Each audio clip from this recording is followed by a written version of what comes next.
Olá, boa tarde, tudo bem? Todo mundo já se alimentou? Então tá tudo certo. O tema hoje da nossa oficina é o controle da obesidade infantil, mas antes de iniciarmos falando da doença obesidade infantil, é importante a gente entender a importância de uma alimentação saudável na infância e a formação alimentar, porque é na infância e na adolescência que se forma o hábito alimentar para a vida inteira. Então vocês vão entender esse processo, vocês vão entender também que cada fase, de acordo com a idade, tem uma característica alimentar diferente. Até para a gente tratar o problema, a gente precisa conhecer esse problema. Uma nutrição adequada na infância previne doenças futuramente, tá certo? Então, como eu falei para vocês, na infância e na adolescência existe uma formação de hábito alimentar, mas na infância que ocorre essa formação e na adolescência ocorre a mutação dessa formação, né? Que eles se comportam um pouquinho diferente, começam a ter os seus próprios gostos, as suas próprias vontades. Não é difícil conduzir, mas precisa ter um pouquinho de paciência, tá? A formação do hábito alimentar das crianças e dos adolescentes depende muito do ambiente que elas vivem. Então, antes da gente cobrar deles, né, o comer legumes e verduras, o realizar uma atividade física, o comer menos comida, colocar menos coisa no prato, a gente tem que se perguntar se nós, como cuidadores, responsáveis, pais, enfim, fazemos isso. Será que o ambiente familiar está saudável, está apropriado? Será que você é uma boa referência falando de alimentação, ok? Para o seu filho, para o seu neto? Então a gente tem que começar a pensar e pegar para si a responsabilidade da alimentação do seu filho, porque ela é sua. A formação, o seu filho puxou de você. Claro que eles têm a preferência deles. Então, assim como todas as pessoas, existem preferências alimentares, né? Então, não gosta de coisas específicas, tudo bem, é a particularidade dele, né? Mas não gostar de nada, será que você gosta também? Será que você come? Será que você apresentou para ele de tudo? Para ele poder escolher o que ele gosta e o que não gosta? Como que foi mostrado? Vamos conversar sobre isso também. E, dependendo aí da condição socioeconômica, do rendimento familiar, aparecem alguns alimentos, outros não, né, por conta do preço. A televisão tem uma grande influência. A mesma TV que prega hábitos saudáveis é a mesma que mostra também refeições inapropriadas, o estímulo a fast foods, né? Em redes sociais, as pessoas hoje criaram um hábito de postar comida, né? E quanto mais calórica, quanto mais gordurosa, a foto fica mais bonita e mais as pessoas comentam, não é verdade? Não só como comida, mas bebida alcoólica também, tá bonito divulgar isso. A saúde está um pouquinho ao contrário nas redes sociais. E a alimentação do grupo também influencia. Então, vocês vão aprender nas fases que eu vou mostrar para vocês, que o grupo que as crianças vivem, na escola até, os pais dos amiguinhos, também acaba tendo influência aí na formação do hábito alimentar do seu filho. Dos professores, pessoas importantes, pessoas influentes, acabam tendo esse impacto sim. Então, como eu falei para vocês, de acordo com cada fase, a criança tem uma característica na sua alimentação, tá? Então, 1 a 6 anos, elas têm uma falta de interesse pela alimentação. Quando é bebezinho, come de tudo, não é verdade? Qualquer coisinha que você prepara lá, uma papinha verde, um pouco sem uma cara muito boa, a criança come na maior tranquilidade, a frutinha também. Aí, de repente, ela começa a falar não, né? E começa a se interessar por desenhos, por tablets, smartphones, pelo ambiente externo. E é aí que os pais acabam errando, porque naquela preocupação, com a intenção de acertar, claro, sempre, a intenção dos pais, cuidadores, avós, é sempre de acertar, vocês sempre vão querer o melhor para os seus filhos, tá? Mas naquela pressa, a falta de tempo, alguns cuidadores acabam se rendendo, né? Liga a TV no desenho, porque vendo o desenho ele come, né? Vai dando comida andando pela casa, né? Distraindo, comer distraindo. A criança não está percebendo o que ela está comendo, ela está só abrindo a boca, é uma máquina, né? Ela está só abrindo a boca e engolindo, ela não está sentindo textura, não está sentindo sabor. E até hoje é assim, né? Até hoje eu tenho certeza que as crianças aqui presentes, uma grande maioria come vendo TV, come no celular, e isso acaba tendo uma disfunção na formação do hábito alimentar, sim. Acaba tendo essas chantagens, né? Se você não comer, não vai ver desenho, se não comer, não vai ganhar sobremesa. Então, esses tipos de chantagem também não é bacana, não estimula, tá?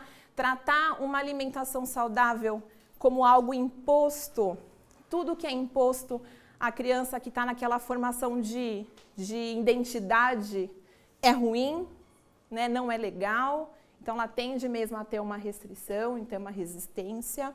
De 6 a 10 anos, está bem a formação do hábito alimentar, tá? É nessa fase mesmo que ela começa a formar as suas preferências, a fazer as suas escolhas. Se você fez o bom trabalho aqui, só tende a continuar, tá? Ainda continua um grande interesse por ambiente, então essa questão de celular, videogame, comer vendo TV ainda continua em alta, eles gostam disso. A questão de grupinhos, que eu comentei com vocês anteriormente, na escola, as panelinhas, né, de amizades, de acordo com o perfil, dependendo do lanchinho que as crianças levam, o seu filho também pode ser influenciado por essas escolhas de outras famílias, aí é um problema, porque a gente não pode influenciar na cultura de uma outra família. Né, existe essa dificuldade, e a influência alimentar de pessoas próximas fica bem em evidência. Então, eles reparam bastante nessa fase, eles podem não comentar, mas eles reparam muito o que você faz. Né, o que o professor faz, o que o professor come. O professor é a terceira maior influência, tá, na formação do hábito alimentar. Eles têm um papel, então se alguém aqui é professor, você tem um papel importante na formação do hábito alimentar do seu aluno, também, além dos seus filhos. Quando chega no 11 a 14 anos, algum trabalho aqui já teria que ter sido feito. Mas às vezes você fez um bom trabalho aqui. Só que chega aqui alguma coisa acontece. Você fala, não é mais a mesma criança. Né? Mudou. Então o que aconteceu? Até pela definição da identidade, a questão da adolescência, os hormônios, tende mais a ficar mais rebelde. Então é comum, a paciência tem que ser triplicada, tá?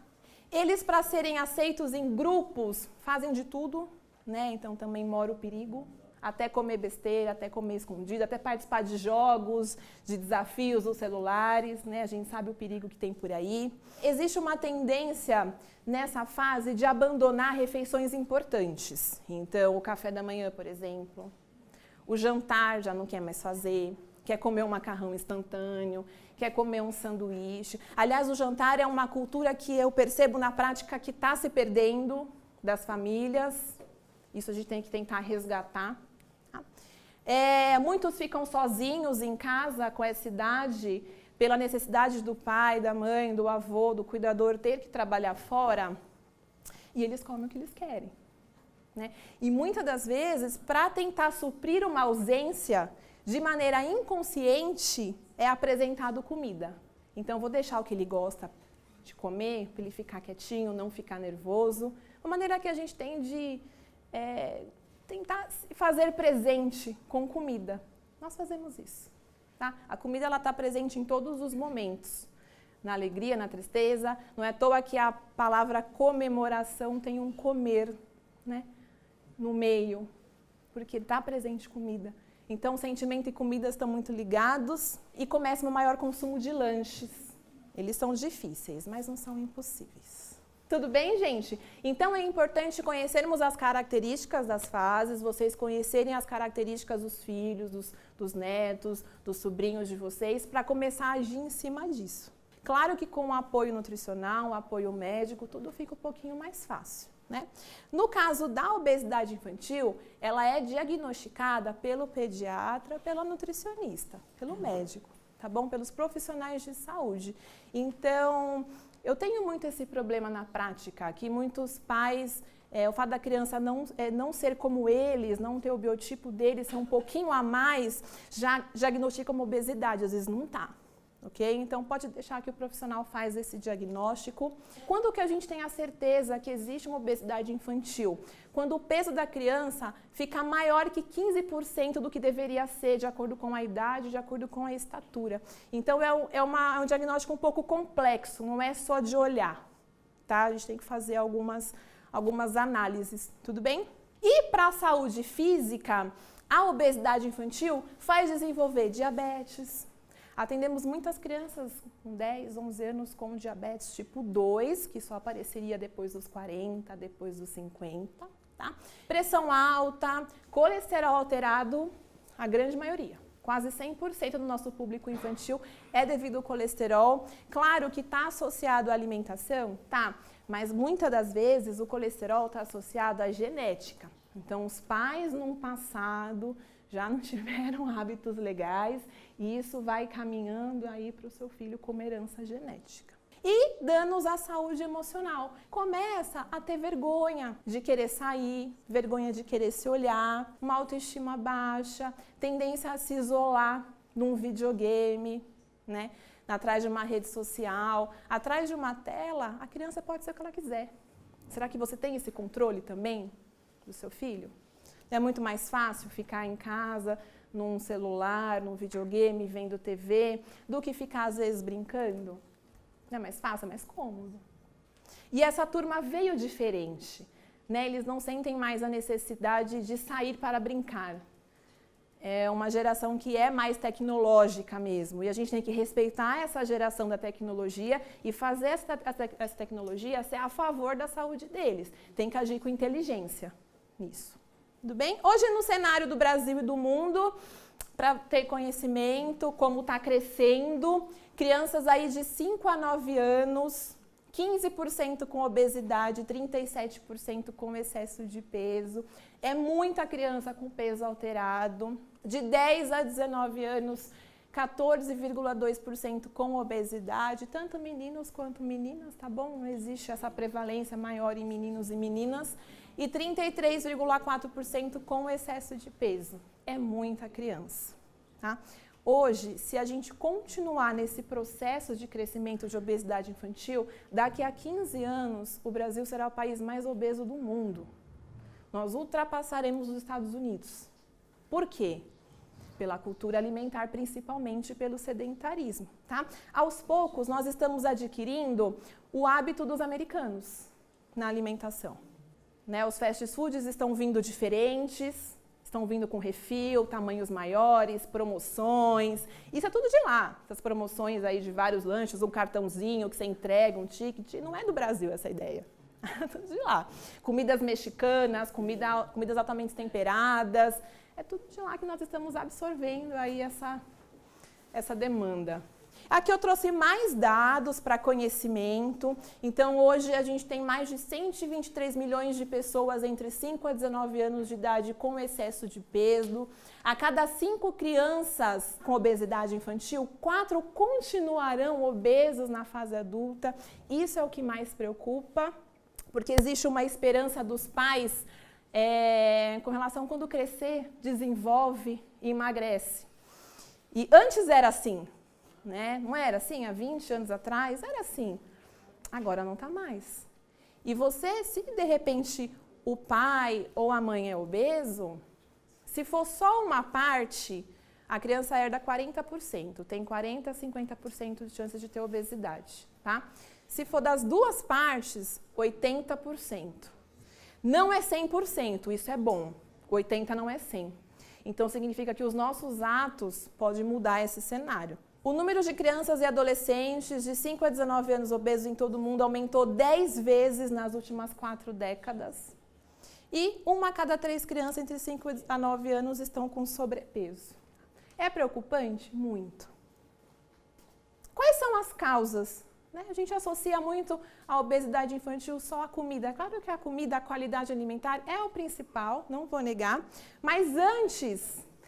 Né? Já erramos muito antes. Então, aquele desmame precoce, e nem sempre, né, a grande maioria, não é culpa da mãe, aconteceram inúmeros fatores, o trabalho, né, uma separação, problemas de saúde, que impediram mesmo essa mãe de amamentar até o 6º mês exclusivamente. Tá? A introdução de comidas inapropriadas na dieta. Então, existe ainda, não existia, existe essa cultura de a criança passar vontade, né? O nenenzinho não pode passar vontade. E desde bebezinho já está no refrigerante na mamadeira, já está comendo comidas já que você consome. temperadas do seu jeito, com a sua quantidade de gordura que você coloca para a sua família, chocolates, doces. Não está muito longe se você passear no shopping, a família está comendo fast food, o bebezinho também está comendo fast food do jeito dele, a batatinha, dando para morder. A criança não pediu aquilo, né? Ela não pediu para comer isso, você que está oferecendo. Então você está alterando o paladar da criança com um excesso de sal, um excesso de açúcar. Logicamente é gostoso e logicamente na repetição desses alimentos ela vai recusar o que é sem sal, os legumes, as verduras, porque o sabor é diferente. Logicamente, né? Ela não é boba, ela vai acabar recusando, ela vai querer o mais gostoso. Fatores genéticos endócrinos que a gente já conversou sobre a porcentagem, se a mãe é obesa, se o pai é obeso, quanto que a criança fica. O sedentarismo, e de novo, não é culpa dos pais, da criança, mas a nossa realidade hoje é uma família que trabalha fora e a criança fica sozinha, então é perigoso mesmo. Né, brincar na rua, infelizmente, é diferente. Nem todo mundo mora em um condomínio que dê para deixar as crianças a livre demanda, brincando. As amizades não são legais. Tudo isso a gente tem que se preocupar. E zelando demais, a gente pode errar também. Hoje, as crianças e os adolescentes, eles ficam entediados muito rápidos. Como eu falei para vocês anteriormente, eles são evoluídos. Então, eles vieram diferentes. Né, bebezinhos que mexem já em celular, sem você precisar ensinar, né, que decora muita coisa. Então, é um público que precisa ser trabalhado e estimulado, senão eles ficam estressados e entediados. Tá? Então, é uma geração inteligentíssima, mas que não usa, né, que está atrofiando e tem capacidade para usar. O comportamento da família, então, como eu falei no começo, se a família não segue bons hábitos, não adianta, o seu filho não vai fazer diferente. Não é certo uma família que tem um filho com obesidade, um filho baixo peso, comprar os alimentos gordurosos só para o baixo peso e deixar o que tem obesidade uma proibição de comer. Tem duas características, duas estruturas alimentares diferentes numa mesma casa, isso não funciona. Tudo tem que andar num sincronismo. O tempo excessivo em tela, eu vou conversar melhor sobre isso. Vocês vão aprender hoje que o uso excessivo dos aparelhos, celulares, TVs, enfim, atrapalha os hormônios. Então, isso gera obesidade no futuro, certo? A exclusão de refeições importantes, como o café da manhã e jantar, que a gente já conversou. E o excesso de fast foods e alimentos industrializados, ok? Então, a gente percebe na prática que aquela cultura arroz e feijão tá diferente, que já na quarta-feira já tem pizza, né? Na quinta tem o lanche, na sexta também, no sábado é um pastel, e você come refeição segunda e terça somente, o restante já vira lanche.